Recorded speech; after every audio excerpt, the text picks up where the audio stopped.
What's up, YouTube? Bam, and welcome to another episode of Wolf King's Vids. In this episode, we're going to be dealing with John G. West of Discovery Institute. The group that's dedicated to supporting intelligent design and all that nonsense. And he's going to blast Obama for his support of the revitalized science show Cosmos. Let's listen.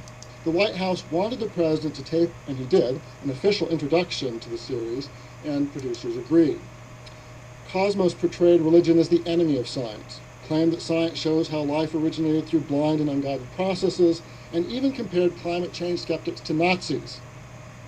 That a sitting president of the United States would use the power of his office to sell this series to the American public is remarkable and revealing.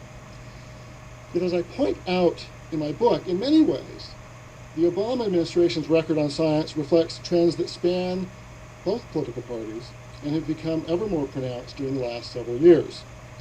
Our culture is witnessing the second coming of what I would call totalitarian science. You can also call it just scientism. But the reason I use the word totalitarian science is that it's a view of science as so totalistic in its outlook that its defenders claim the right to remake every sphere of human life, from public policy to education to ethics to religion.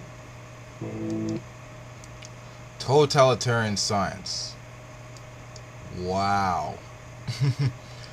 Alright, that is a crock of shit, because science is not totalitarian in the like. It's just the fact that models of predictive power are of utility, and within science, just epistemologically speaking, it is the most... Science is the best tool ever devised for understanding how the universe works.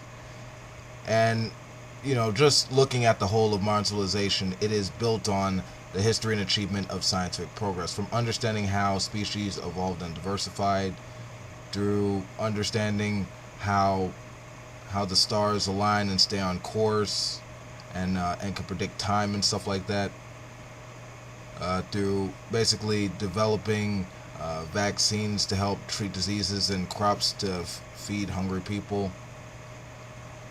Basically sending a man to the moon and exploring the rest of the cosmos.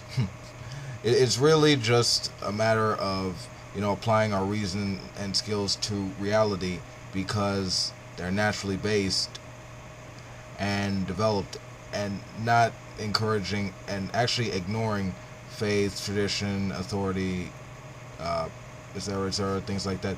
And speaking of the religious right, when it comes to their actual support with regard to science, especially up until modern times, it's actually been more so against scientific progress.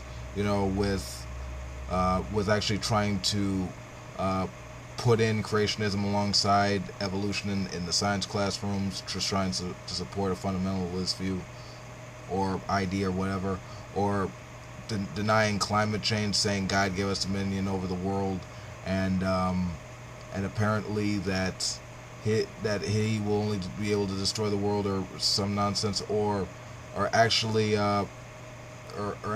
going against stem cell research.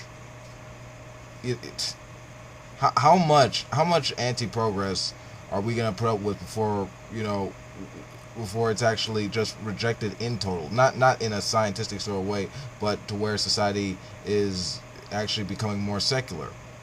I would say pretty much now in modern times, especially since now within Western society, religious authority is declining, as science and education actually is supported and improved upon and actually built on.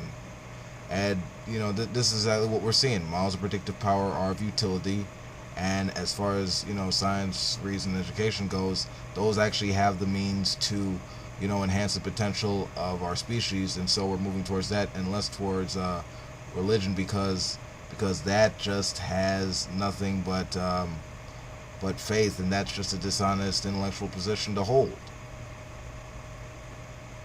So that's how that works. That's why we're seeing this, because as far as models of predictive power works, or goes, science, bitches, it works.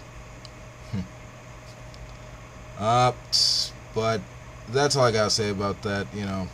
That's how that works. Alright, this has been Wolf King. Peace out. If you like this video, you know what to do. Later.